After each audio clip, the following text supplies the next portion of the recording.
खुदा यीशु मसीह के ज़िंदा और जलाली नाम में आप सबों को मेरी तरफ से सलाम पहुँचे। आज हम मुक़द्दस मत्ती रसूल की अंजील उसका बाब नंबर 13 और उसकी आयत नंबर 45 हम कलाम मुक़द्दस में से पढ़ेंगे अपनी नसीहत के लिए और अपनी तरबियत के लिए। कलाम मुक़द्दस में यूँ लिखा हुआ है, फिर आसमान की बादशाही उस सुदागर की मानद है जो ऊंदा मोतियों की तलाश में था। जब उसे एक बेशकीमत मोती मिला तो उसने जाकर जो कुछ उसका था सब बेच डाला और उसे मोल ले लिया। मुक़द्दस कलाम के पढ़े और सुने जाने पर बड़ी बरकत हो, आमीन।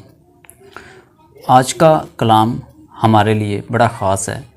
आज का कलाम हमारे लिए बड़ा ही अहम है कि हम आसमान की बादशाही के लिए क्या कुछ छोड़ सकते हैं।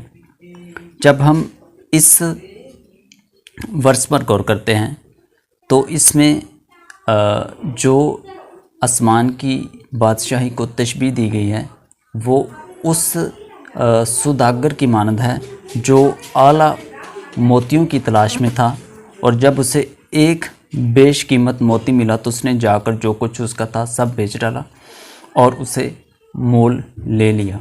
आज हमें भी इस कलाम को समझने की ज़रूरत है, इस पर अमल करने की ज़रूरत है कि जब हम खुदा में आ जाते हैं तो हमें जो चीज़ें हमारी ज़िंदगी में कदर रखती हैं, जो चीज़ें अहम होती हैं, जिन चीज़ों को हम इज़्ज़त देते हैं, हमें उनको छोड़ना चाहिए। क्योंकि जब हम कलाम मुक़द्दस को पढ़ते हैं तो एक शख्स जो दौलतमंद था यीशु मसीह के पास आया और यीशु मसीह से क्वेश्चन किया कि मैं क्या करूं कि हमेशा की ज़िंदगी पाऊं, कि मैं हमेशा की ज़िंदगी का वारिस बनूं। यीशु मसीह ने उसे ये कहा कि तू हुक्मों पर अमल कर, और उसने इस बात के जवाब में कहा कि मैं बचपन से हुक्मों पर अमल करता हूँ।